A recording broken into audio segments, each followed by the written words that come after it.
Buenos días, soy el doctor Jesús Torres Espinosa. Continuamos con la clase de anatomía. Vamos a revisar el tema del hueso húmero. En la clase anterior estuvimos revisando lo que es la extremidad superior de este hueso. Es un hueso largo, es un hueso par, es un hueso asimétrico. Va a estar localizado a los lados del tronco. Se va a articular con el omóplato por arriba y por abajo con el radio y con el cúbito. Como todo hueso largo tiene dos extremidades o epífisis y una diáfisis unidas entre sí por una metáfisis, dos metáfisis más bien dicho. ¿Sí? En la clase anterior pues vimos la extremidad proximal o superior, que es la que se va a articular con el omóplato. ¿Sí? En este caso podemos ver aquí en la imagen, esto es el omóplato y aquí abajo esto es el húmero, ¿sí? Formando la articulación del hombro. ¿Sí? Ahora, en cuanto a lo que es esta extremidad superior, pues va a estar formada por lo que es la cabeza del húmero, que es un tercio de esfera, ¿sí? Un tercio de esfera o una mitad de una esfera que le permite girar en torno a la cavidad glenoidea del omóplato. Este tercio de esfera tiene una situación que es el cuello anatómico, un estrechamiento inmediatamente por debajo de la cabeza, y luego después de ese cuello anatómico tenemos dos salientes o dos apófisis, por así decirlo, superficies rugosas donde insertan nervios, que van a ser el troquín y el troquíter. El troquín es el más grande, el troquíter es el más pequeño. Uno aloja a tres músculos y otro aloja a un solo músculo. Entre ellos discurre un canal que es el canal bicipital, por donde pasa el tendón de la porción larga del bíceps. Al terminar estas dos apófisis encontramos lo que es el cuello quirúrgico más abajo. El cuello quirúrgico viene a ser un estrechamiento por debajo del troquín y del troquíter, que se le llama casi cuello quirúrgico, porque también es un cuello como un estrechamiento, pero tiende a ser la parte más débil del hueso, entonces se fractura con facilidad. En la imagen de la izquierda es una radiografía anterior y anteroposterior del húmero, en donde alcanzamos a ver una fractura de este cuello quirúrgico, ¿sí? Aquí está uno de los trazos y el otro está impactado dentro de lo que sería la cabeza del húmero. Cuando digo impactado, es que de forma como telescópica, por así decirlo, se introduce un fragmento del hueso en otro. Este tipo de fracturas son comunes de observar en los huesos largos principalmente. Entonces esta imagen nos sirve para referirnos a lo que es ese cuello quirúrgico. Posteriormente pues ya nos tocaría revisar lo que es el cuerpo del húmero. El cuerpo del húmero pues tiene, para empezar, tiene una forma como de prisma triangular. Entonces va a tener tres bordes y tres caras. Son dos caras anterolaterales y una posterior. Por tanto tiene un borde anterior y dos bordes posterolaterales. Resulta que esta forma de triángulo se ve más marcada hacia la extremidad inferior, en donde ya no en realidad sería triangular, sino de una forma de pirámide cuadrangular. Ahorita vamos a revisar eso. En el tercio medio de la metáfisis, de la diáfisis, encontramos una rugosidad con forma de V. Esta rugosidad sirve de inserción a un músculo, que en este caso va a ser el deltoides. Vamos a hacer un dibujo leve. Aquí, por ejemplo, estaría la cavidad glenoidea del omóplato, ¿sí? Entonces aquí tendríamos al omóplato. Del omóplato pues se va a articular ahí la clavícula, ¿sí? Entonces nuestro músculo se va a insertar aquí debajo. Sus fibras suben, ¿sí? Y se van hacia la clavícula por delante, y por detrás se van hacia la espina del omóplato, dándole esa forma tan característica al hombro, esa forma redondeada al hombro, ¿sí? Entonces es como si abrazaran la extremidad superior desde el tercio medio, tercio superior, y parte de la extremidad superior del húmero. También este músculo, el músculo deltoides, pues viene a ser el músculo más superficial del hombro. Ahora, más abajo, esta V deltoidea se va a encontrar en la cara anterolateral o anterior y externa de la diáfisis del húmero. Ahora, en la parte interna, en la cara anterior e interna o anteromedial. En el tercio medio vamos a encontrar un agujero nutricio. ¿Qué es un agujero nutricio? Un agujero nutricio, casi todos los huesos tienen uno y podemos localizarlo. Es un agujero que comunica el exterior del hueso con el interior y a través de él pasan los vasos nutricios que se van a encargar de nutrir al hueso, como dice su nombre, ¿sí? Ahora también en esta parte medial, en esta diáfisis vamos a encontrar un canal, que es el canal radial. En esta imagen no podemos verlo, no se nota porque va a encontrarse hacia la parte posterior, hacia la cara posterior de este. Antes de continuar hacia lo que es el canal radial, que les digo está visto desde la cara posterior, esto que estamos viendo es una cara anterior, hay que recordar un poco lo que sería lo que hay en el canal radial, ¿sí? El canal radial hacia arriba entre los dos, el troquín y troquíter, es una corredera donde nada más pasa el tendón, una porción larga del tendón del bíceps, solamente pasa así. Pero más abajo se forma un canal. En ese canal encontramos la inserción de 3 músculos. Entonces ahí hay una mnemotecnia. Para los que no sepan, una mnemotecnia es una técnica de estudio en la cual relacionamos una frase que tal vez pueda sonarnos disparatada con alguna situación que queramos recordar. En este caso, la mnemotecnia para recordar los elementos que se insertan en el canal bicipital es un ancho entre dos mayores. ¿Por qué? Porque en el canal, como tal, en el medio, encontramos al músculo dorsal ancho.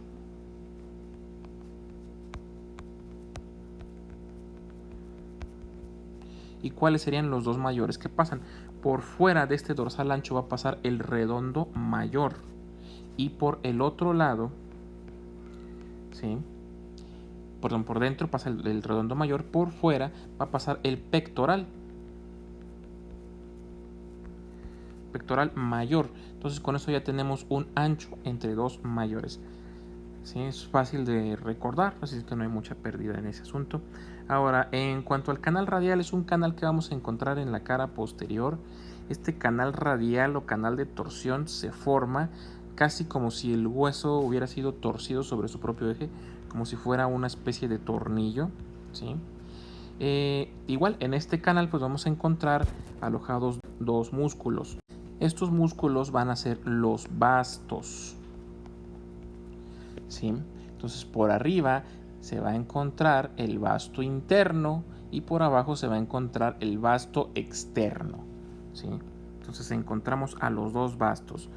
¿Qué va a pasar por este canal radial? Aparte por ahí van a pasar elementos vasculonerviosos, o sea, va a pasar el paquete vasculonervioso del brazo, que esto incluye al nervio radial, por eso se llama canal radial o de torsión, ¿sí? Entonces va a tener a un nervio, vamos a ponerlo en amarillo, que es el nervio radial, va a tener una arteria y una vena. La arteria es la arteria humeral profunda y las venas en realidad son dos venas, que son las venas humerales profundas. Así se integra el paquete vasculonervioso humeral, ¿sí? Ahora, hay que recordar una cosa, que en la mayor parte de los casos las arterias de gran calibre van acompañadas de una vena de gran calibre, como por ejemplo tenemos una arteria femoral y una vena femoral.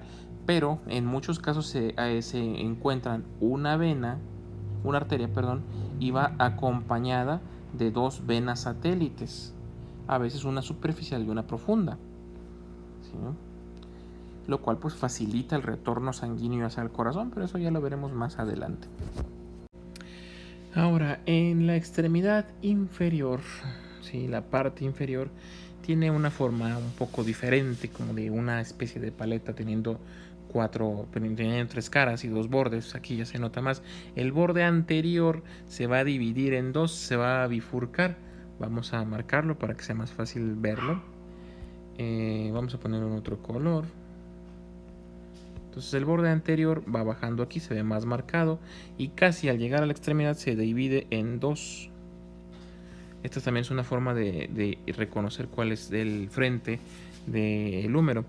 En este caso, esta bifurcación de lo que sería el borde anterior nos va a formar una fosa, Esta fosa se va a llamar fosa coronoidea. Así la vamos a marcar aquí. Es esta fosa de aquí en morado. Esta fosa coronoidea va a alojar a una apófisis del hueso cúbito, ¿sí? Es que va a permitirnos flexionar el antebrazo sobre el brazo. Si la viéramos por una vista posterior, en esta imagen de la derecha tenemos una vista posterior de la extremidad inferior. En esta vista, si se fijan, la cavidad es mucho mayor, es mucho más grande. Esta fosa profunda se llama fosa olecraniana y va a alojar al olecrano del cúbito cuando el brazo está en extensión, ¿sí? Estas dos fosas permiten la flexión y la extensión del antebrazo sobre el brazo. Ahora, ¿qué más características podemos encontrar en esta extremidad inferior? Primeramente vamos a encontrar hacia afuera una superficie redondeada que se va a tomar el nombre de cóndilo o cóndilo humeral o cabeza humeral o capítulo de latín. Esta superficie redondeada va a encontrar a su lado, primero pues vamos a marcarla para que sepan dónde ubicarnos. ¿Sí? Esta superficie redondeada, esto aquí en verde, esto es el cóndilo. Y a su lado encontramos la tróclea. La tróclea es una superficie con forma como de polea, ¿sí? Si marcamos alrededor, pareciera como si fuera una especie de reloj de arena con un estrechamiento central. Ambas son superficies articulares. Una sirve para articular la cabeza del radio, que es uno de los huesos del antebrazo, que es el hueso que está hacia afuera, y otra es para que se articule ahí mismo el cúbito, ¿sí? En su superficie pues permite la flexión y la extensión, lo que sería la tróclea humeral, y lo que sería el cóndilo va a permitir que la cabeza del radio, que pues podemos poner un radio aquí abajo, dibujarlo. El radio se llama así porque tiene una cabeza con forma cilíndrica, ¿sí? Entonces ese radio, al articularse con el cóndilo, nos permite rotar el antebrazo sobre sí mismo, sobre su eje, hacia adentro o hacia afuera, ¿sí? Estas dos superficies tienen hacia arriba dos salientes o protuberancias, ¿sí? Una arriba que es el epicóndilo y otro que es la epitróclea. Bueno, vamos a poner la epitróclea de otro color. ¿Sí? La epitróclea en amarillo y el epicóndilo en azul. Estos puntos sirven de inserción a varios músculos que pues voy a tener que darles la lista y van a tener que intentar recordar o memorizar. Unos son llamados músculos epicondíleos porque van a insertarse en el epicóndilo y otros se van a llamar músculos epicondíleos, ¿sí? Porque músculos epitrocleares, porque se van a articular o insertar, en la epitróclea. Ahora, por encima del cóndilo encontramos una pequeñísima depresión que se va a llamar fosa radial, porque cuando flexionamos el codo sobre el brazo, ahí se aloja una pequeña parte de la cabeza del radio.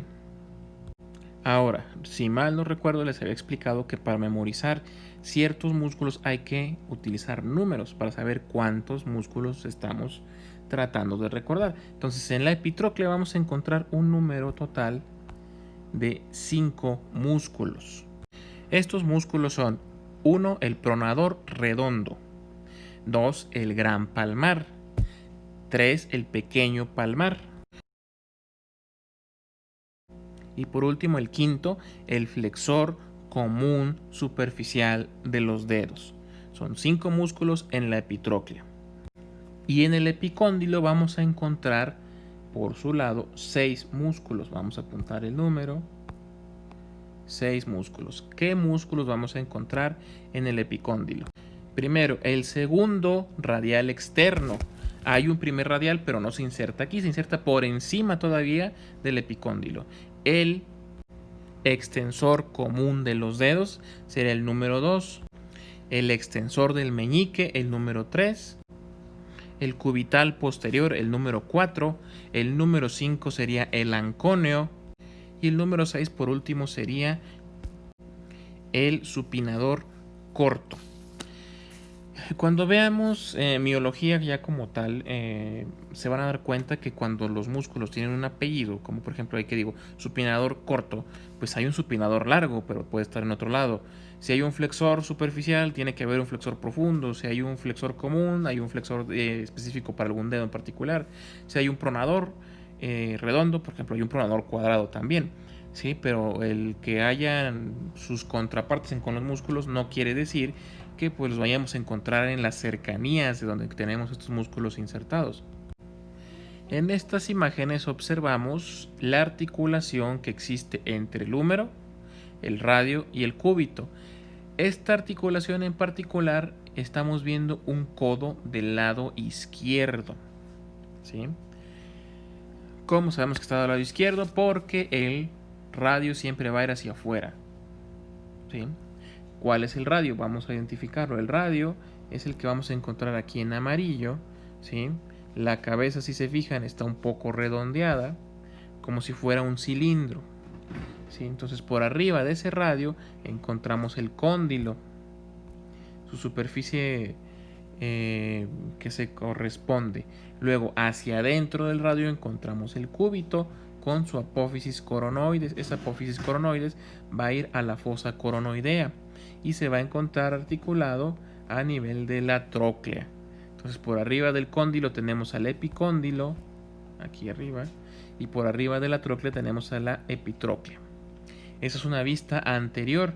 Si nos movemos a la derecha de la pantalla, aquí encontramos una vista posterior, en donde pues ya vemos una muy pequeña porción de la cabeza del radio. Aquí casi no se nota.